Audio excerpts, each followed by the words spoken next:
নমস্কার। স্বামীজি বুঝেছিলেন কিভাবে পাশ্চাত্য বিজ্ঞান ও প্রযুক্তিকে কাজে লাগিয়ে আমাদের দেশের গরিবদের যথাসাধ্য অন্ন বস্ত্র এর যোগান দেওয়া যায়। সেই চেষ্টাই তিনি সদা সর্বদা করে গেছেন।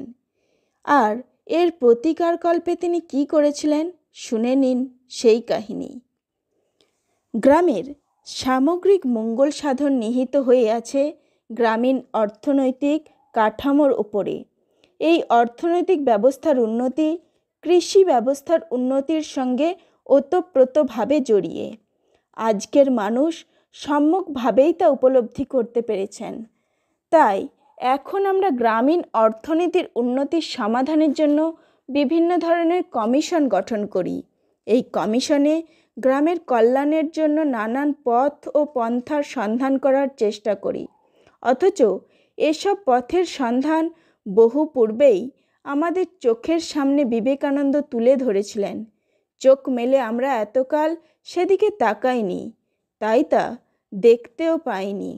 গ্রামীণ অর্থনীতিতে কৃষি পরিকল্পনার গুরুত্ব যে কতখানি তা স্বামীজি সম্যক রূপেই অবগত ছিলেন এবং এই গুরুত্বের মূল কারণ সম্পর্কেও তিনি ওয়াকিবহাল ছিলেন। তিনি জানতেন গ্রামের অধিকাংশ মানুষই কৃষির ওপর নির্ভরশীল।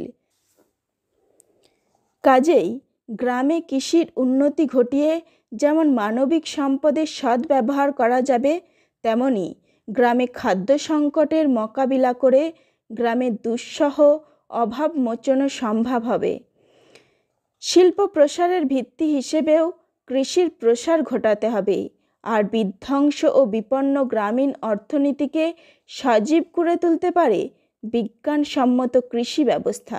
আধুনিক মন নিয়ে আমরা যখন গ্রামীণ সমস্যা ও কৃষির উন্নতি সম্পর্কে এই পটভূমিকায় চিন্তাভাবনা করি, তখন বিবেকানন্দর ধ্যান ধারণাকে অতি আধুনিক বলেই মনে হয়।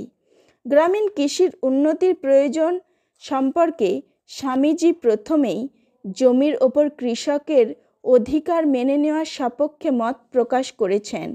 তিনি বলেছিলেন, নিজের দায়িত্ব না থাকলে কেউ কোনো বড় কাজ করতে পারে না। সেই সঙ্গে বিজ্ঞানসম্মত চাষের প্রয়োগ কৌশল কৃষকদের শেখাতে হবে, দিতে হবে অন্যান্য সুযোগ সুবিধা। মধ্যস্বত্বভোগীদের গ্রাস থেকে যদি জমির মালিকানা উদ্ধার করা যায়, যদি যথার্থ কৃষিজীবীদের হাতেই তুলে দেওয়া যায় জমির মালিকানা, তাহলেই কৃষিক্ষেত্রে উৎপাদন বিপ্লব সংগঠিত হতে পারে। উপরে উল্লিখিত উদ্ধৃতি থেকে এটা স্পষ্ট হয় যে শুধু আজকের ধারণা নয়, এ ধারণা কয়েক যুগ আগেই স্বামীজি পোষণ করেছিলেন। কিন্তু শুধু মালিকানা তুলে দিলেই হবে না, সঙ্গে সঙ্গে আধুনিক বিজ্ঞান ও প্রযুক্তিবিদ্যার কারিগরির যথাযথ প্রয়োগ ঘটাতে হবে কৃষিক্ষেত্রে। স্বামীজির এটাই ছিল নির্দেশ। লক্ষণীয় বিষয় এই যে তিনি ভারত পথিকরূপে যখনই কোনো দেশে রাজা বা মহারাজার দরবারে উপস্থিত হয়েছেন, তখনই তিনি সেই সকল রাজা মহারাজাদের সঙ্গে নানা বিষয় আলোচনাকালে কৃষি বা অর্থনৈতিক উন্নতির প্রসঙ্গটি উত্থাপন করতেন। কারণ তিনি রক্তের ভাষার মতোই নিজস্ব করে বুঝেছিলেন, গ্রামের কল্যাণের জন্য প্রধান কাজ হলো কৃষি ব্যবস্থার উন্নতি সাধন। বিবেকানন্দ চেয়েছিলেন কৃষি ও শিল্পক্ষেত্রে চিরাচরিত প্রথা ও পদ্ধতিকে বর্জন করে আধুনিক জ্ঞান বিজ্ঞানের প্রয়োগ ঘটাতে।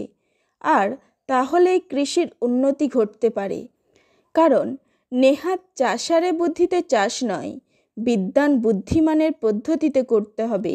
উৎপাদন ঠিক পরিমাণে হচ্ছে না।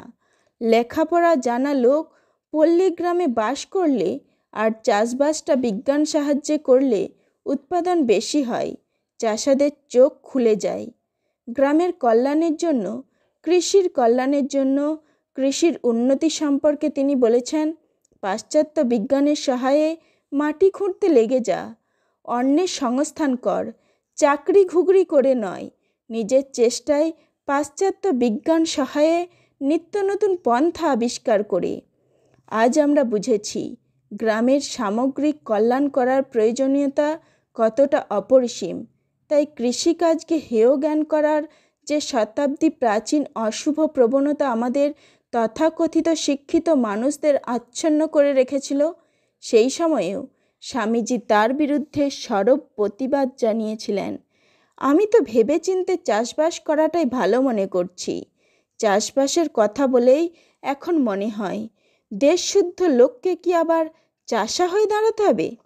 দেশশুদ্ধ লোক তো চাষা আছেই, তাই না আমাদের এত দুর্গতি? তা নয়, শাস্ত্র পড়ে দেখ, জনক ঋষি এক হাতে লাঙ্গল দিচ্ছেন আর এক হাতে বেদ অধ্যয়ন করছেন। আবার আজকাল দেখ, আমেরিকা চাষবাস করেই এত বড় হয়েছে। সাম্প্রতিককালে শিক্ষিত মানুষও কৃষিকাজের প্রতি আকৃষ্ট হচ্ছেন। গড়ে উঠছে কৃষি বিশ্ববিদ্যালয়। কিন্তু জনক ঋষির উদাহরণ দিয়ে এদিকে প্রথম দৃষ্টি আকর্ষণ করেছিলেন স্বামী বিবেকানন্দ। কৃষি পরিকল্পনার মাধ্যমে এক সূক্ষ্ম ও সবল গ্রামীণ জীবন গড়ে তোলাই ছিল তার ধ্যান জ্ঞান। জয় স্বামী বিবেকানন্দের জয়। আজ এই পর্যন্তই। এতক্ষণ আপনারা আলোচনা শুনছিলেন প্রণমামী জগৎ জননী থেকে। লাইক, শেয়ার, কমেন্ট ও সাবস্ক্রাইব করে প্রণমামী জগৎ জননীর পাশে থাকার জন্য আপনাদের অসংখ্য ধন্যবাদ।